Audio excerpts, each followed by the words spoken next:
Hello, it's Hebby. Welcome back to my torture dimension, making all the Wings of Fire dragons into plushies in alphabetical order.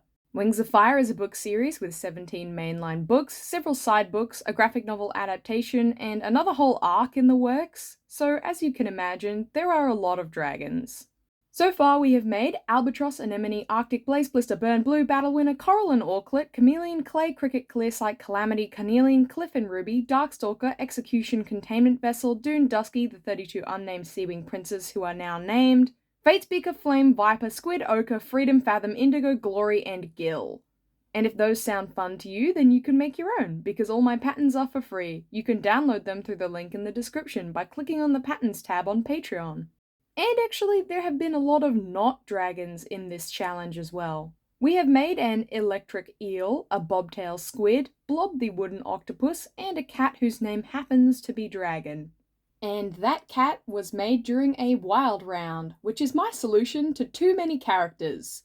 Some of the loser lamewards are separated off onto these sheets to be voted on by the comments section of these videos.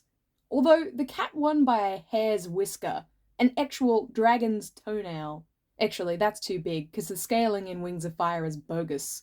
But it was super close, and there are two other characters who I have promised to do because they crushed it in the votes, so let's do that today. First up is a very special character well, she got about 200 votes, but 100 of them are probably from this one person who loves Tao, so this is for you. It's your girl of choice, Tao of the Silkwings. Slight spoilers for the Silkwing-centric plotlines of the third arc of Wings of Fire from book 12 until 15. If you cannot remember who Tao is, shame. Shame on your whole bloodline. Tao is a very important, highly critical, pivotal even, side character who blesses us with her first appearance in book 12, The Hive Queen, where she, helps make antelope meatballs for Lady Jewel. She's best friends with a Silkwing chef named Cinnabar, who is also on the Wild Round list, but the crazy person hasn't found her yet, so she didn't win. But Tao is not a chef, she is a steward, meaning basically a kitchen cleaner. Shout out to all the dish pigs in the audience suffering in their hospitality jobs. You get some dragon rep for your profession too. But Tao is actually also a member of the Chrysalis, the secret order of Silkwing resistance attempting to secure a better world for Silkwings. One where they aren't slaves, preferably, although some of them just want better working hours, and that's because Tao is one of only 3 Silkwings in the Jewel Hive who regularly attends the meetings, as all the other Silkwings are too tired from their masters keeping them up all night, going to parties until crazy hours of the morning, and then making them get up at dawn to prepare their master's children for Little Dragon School. That's why we're back in the Jewel Hive library for this video's background. Woohoo! It's where the Jewel branch of the Chrysalis meet to discuss their, they don't really do that much secret revolutionary business, but at least Tao dreams of a better future, which is something at least. As servants in the Jewel Hive, Silkwings are generally selected based on their looks and how pretty they are in order to be dressed as their hiving masters see fit and forced to stand in windows and doorways to show off. Oh, and to attend balls and look gorgeous as a status symbol. But if you'll allow me to be harsh here, Tao is described as having pale yellow and pale brown scales, quote, like bananas and cashews mashed together. Which doesn't actually sound very appealing at all, to be honest. But I have the perfect collection of colours from my drawer of infinite fabric, so it's at least possible. Yeah, I know, I'm super judgmental. She also has dark amber eyes and pale yellow antennae, but I accidentally made these brown. I can fix that though. She's also a disabled dragon. One of her back wings is misshapen, being smaller than the others. This makes it difficult for her to fly, and although she can still fly, she needs help doing so. She's shown getting a wing boost from Cinnabar and Morpho when she flies down a level in the library, and her friends generally support some of her weight for her so she can get around, which is nice. Someone will also have to tell me if I'm misremembering something implied in the text. To me, I thought Tao's deformity was caused by her silk cocoon being damaged during her metamorphosis, or her wing buds being injured. But I can't actually find if they ever mentioned it, and it could be a genetic trait. The other thing about Tao is that she actually also has a secret forbidden romance. I know, depths to this side character, who I mostly forgot about until rereading. This is revealed to us, still in Book 12, which is Cricket's point of view, that Tao is in love with a hivewing by the name of Treehopper, who works as Lady Jewel's treasurer. Cricket is obviously interested in this as she's also in love with a silkwing. But you know, Treehopper isn't at all immune from Queen Wasp's mind control, and the punishment for intertribal relationships is completely unknown as it's so forbidden nobody would dare consider it. But we can probably make an educated guess at death by some cruel and unusual mechanism. In Book 14, we actually get a Tao POV during Snowfall's visions. Tao is working in the kitchen, making food, and feeling extremely worried that Treehopper will be forced to maim or kill another dragon against his will whilst mind controlled. When the news is broken that Wasp can mind control silkwings as well as hivewings. Tao is the one entrusted with evacuating the city of all the innocent and currently unmind controlled dragons, before the hivewing, silkwing, leafwing swarm of zombie dragons arrives at the hive. So yeah, she's pretty important there. I'm starting to be affected by the Tao propaganda. Wow, she might be in the running for my favourite side character. Anyways, in Book 15, Tao flees with the other Jewel Hive silkwings to the underground caverns below the savannah, but above where the Breath of Evil makes its heart. And she miraculously avoids mind control until Queen Wasp is deposed. The Breath of Evil is destroyed, and democracy is established by the silkwings post-emancipation from the control of the hivewings. And Tao is actually a member of the assemblage of silkwings chosen to govern the new Leaf Silk Kingdom. How spectacular! Tao for president. At this point, she's able to be reunited with her boy toy, Treehopper, who is also on the Wild Round list and rapidly gaining enthusiastic support, so maybe I'll be even forced to make him alongside her. But for now, that's Tao. That's the last we see of her, and all seems to be well with her life and storyline. One of the special few background characters who actually gets a win. RIP to Riptide. You'd think as a love interest for one of the main characters, you might actually, I don't know, see him sometimes, but no, whatever. We'll have to make do with the Banana Silkwing getting a happy ending. As for Tao's evilness score, that one's pretty easy. She's an instant 0 out of 10, and probably actually saves the world from further destruction by Queen Wasp from her role in evacuating Jewel Hive at max speed by sprinting through the servant stores. I'm also going to credit Tao with one other thing, with the fact that she's a revolutionary. Even as an unsuccessful one, she still manages to sway some of Sundu's more murderous thoughts. The Leafwings, or at least the Poison Wings, generally think the Silkwings are entirely complicit in the extinction of the Leafwings, and because they stood aside during the Tree Wars, even if they didn't fight in them, thousands of Leafwings were killed in combat because they would not succumb to Hivewing control. So because of this, the Poison Wings actually kind of hate the Silkwings, and are entirely happy to let them burn to a crisp with the Hivewings when they set the hives ablaze. And in fact, think that silkwings are totally and utterly useless in every aspect. Which is unfair, and the chrysalis and silkwing resistance makes Sundu reconsider this position she has been indoctrinated into holding. So yeah, I credit Tao for giving Sundu the idea that the silkwings shouldn't be incinerated in the burning hives, and therefore to pre-warn the chrysalis, in order to evacuate the flightless dragons so they don't die when the webs go down. This is like the first time Sundu thinks that. Better late than never. Good for them all. And now Tao is done. With her deformed and slightly smaller wing and her banana cashew-ness. I retract my previous statement about her being an unappealing combination of colours. I actually kind of dig it now I see it done. But yeah, Cricket, you need to work on your descriptions, because if Tao put on a new outfit and asked you to say if you liked it, and you said she looked like a mashed banana, well, let's just say, I think she'd be less likely to stop the other silkwings from attacking you and webbing your mouth shut when you're underground in the cavern. So consider that next time. But we're not done yet. We have another dragon who tied for this position. Although, before we do her, Whirlpool hasn't been punished yet.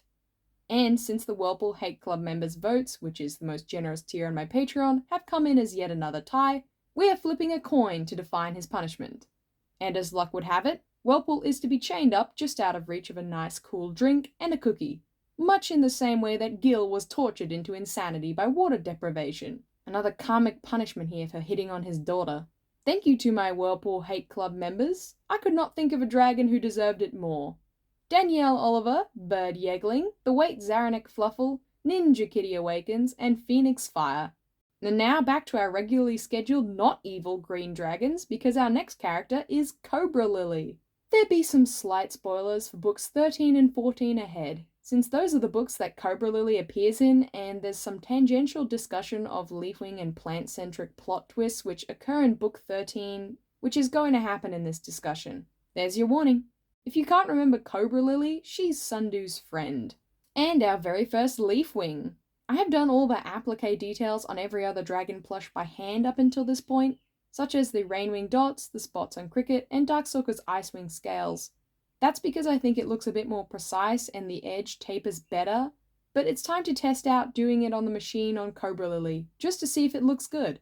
We're doing this pretty much first. The method is done by drawing on the lines where you would place the colours, aligning the applique fabric behind our base fabric, and then sewing them down and cutting the seam allowances off the other side. I'm doing a few colours of pink and putting some stray scales on her neck, tail, spine, cheeks, and legs. But I actually forgot about the leg ones until I had already sewn them up. Don't do that, it definitely made it harder. Cobralily is described as, what do you know, looking quite similar to the carnivorous plant, the Cobralily, with green scales that are tinted pink, which sort of sounds like an impossible colour, but she has streaks of pink on her horns, frill, and wing veins. So she's green and pink, basically. Anyways, as I said, Cobralily is Sundu's friend. She is most solidly a side character and isn't seemingly very dedicated to anything in particular. She's a leafwing, of course, but more specifically a poison wing leafwing, a member of the separatist movement led by Belladonna, whose stated goal is to reignite a war with and exterminate all hivewings in order to take back the continent of Pantala for leafwings. Oh, and getting rid of the silkwings would kind of be a side effect of this goal as well. But Cobralily doesn't seem to hate all hivewings and wish for them to be murdered. She doesn't even seem to be anything more than mildly disliking of them, as seen when Sundew arrives in the poison jungle with Bumblebee, a baby hivewing, who I have actually said before I will be doing as a plush in the mainline challenge series, and that will happen eventually, I swear it. But all Cobralily says is, you've got a little monster on your neck. And additionally, she doesn't attack and attempt to kill Cricket, whereas it's relatively on site with the other leafwings, and Cricket really has a bad time in that book, to be honest. So really, Cobralily's not that poisonous of a poison wing. And even though her leader is Belladonna, Sundew's mother, and Cobralily is obedient to her and takes her word extremely seriously, as shown with Belladonna's description of the Book of Clearsight and during her meeting with Sundew involved. Cobralily doesn't really seem to care when Belladonna is in danger though. During Book 13, Belladonna and the Poison Wing army, as well as Queen Sequoia and her most soldiery sapwings, are brought under the control of the hive mind, forcing the remaining leafwings as well as silkwings from the chrysalis, Cricket, and Bumblebee to flee the poison jungle towards Pyria using Clearsight's secret map of the islands. They arrive safely on the shore of Pyria, where Cobralily is just loving it actually. She's totally happy to just lounge, and she mentions to Sundew that she no longer cares what happens to the whole other continent, stating, "This place is already significantly nicer than a jungle full of carnivorous plants or a land full of mind-controlled bug dragons." And when Sundew pushes back on this a bit, Cobralily says it's a blessing in disguise that Belladonna and the other annoying leafwings were mind-controlled, which I guess reveals how shallow those loyalties ran. I mean, yikes. She also suggests that Sundew should become queen of the Silkwings, and thinks Sundew would be able to strong-arm them into bowing to her and serving her as well as the other leafwings, basically just replacing the hivewings. She is actually pretty mean, as are many of the leafwings, towards the silkwings, and she's not even that nice to her fellow leafwings, which is kind of fair since her main target of ire is a leafwing named Nettle, who is actually really quite annoying, and I don't know how they made it into the wild round list, but they didn't win, so whatever. So yeah, she doesn't really seem that committed, which is kind of part of her characterization, I guess. As Sundew states, she appears placid and graceful, despite her holding intense grudges for years and plotting her anonymous cold revenge. So I guess that's pretty interesting. Oh, and because of the Guide to the Dragon World, we get to know what her favourite book is titled. It's called Mysterious and Mystifying Murders. Although she doesn't, if I'm being honest, really do anything. She contributes to evacuating the sapwing village. She carries the chest with the heart of salvation. She's not really that involved, and sometimes when she's there in the scene, she is also clocked out. 0 out of 10 for evil. She's kind of inconsiderate, a little bit judgmental, vengeful, and aloof, but she doesn't attack Cricket or Bumblebee, and she doesn't even really seem that into it. But I think most people who are voting for her are just voting for her because she's pretty and has a cool name. And fine, that's fair. I'm guilty of liking characters for no reason other than they look cool. I'm even guilty of buying whole entire books because I like the covers. So, whatever. I'm making her wings last because she has some applique on them to give the pink wing vein details. She is described as having summer green wings. I'm actually not sure if I agree with this base-filled reference on what summer green is. I'm also suspicious that she's meant to look like an actual Cobralily plant, which is super lime green. So I've picked my own colour scheme between these two things. Even so, Cobralily still managed to win the votes, even whilst looking a little more dreary and drab than I had envisioned in my head in this specific picture. So clearly everyone imagined her fairly pretty. I usually sew vein lines down the leafwing wings, although I haven't made one to show you yet other than Freedom looking similar, but these are a little thick with the pinkness, so not today. Although I do sew and paint them on the tail tip, much like the back frill. So once those are done and firmly on, she is ready. The machine applique is good, I think, and 10 times faster, although it's kind of possible to see the snipped fabric length in some areas. Either way is valid if you want to make a leaf wing. Cobralily is our very first leaf wing, and I think she's a good choice. I mean, a somewhat quiet and aloof choice, but extremely pretty. Although it's taken this long in the challenge to get to a pure-blooded leaf wing, we actually have some more leaf wings rapidly approaching in the alphabet. And also, we're not done with the G category. This was just because my printer is broken and I can't print out my own pattern for XL dragons. So I guess we'll all have to wait for that. I'm going to try and print them off at my library after class, and we'll see how that goes. And now they're both going up on the shelf. Since Gil is with Coral, these are actually the first 2 dragons beside Glory, even though they're not G dragons at all. Oh well, at least the colours go extremely well. 2 pretty dragons in one video, what luck! Here's a speed paint warning as the screen might flash. If you'll recall part 7 of this video series, I also drew the Jewel Hive library. Holy cow, that was a long time ago actually. That's crazy. It was actually this time last year, March, when I made that video. I actually accidentally posted the Gil video on the exact same date I had posted this one last year. So thanks to everyone watching this video, and also thanks to everyone who's been here since that first journey to the Jewel Hive library. I really appreciate you for being in on practically the ground floor, and if this is your first time seeing any of my videos, then, well, you're looking at the new and improved Jewel Hive library background now. There's like way more dragons to go, and we have many more to work on. Although unfortunately my printer has exploded, as I said. But where there's a will, there's a way. I also have a thank you to the comments section of these videos for voting for these 2 dragons I would otherwise not do. I have come to really appreciate some of these complete loser side characters over the course of plushifying them, and now I think they deserve prime positions on the shelf. And a special thank you to my Patreon members who support me with monies in making these videos.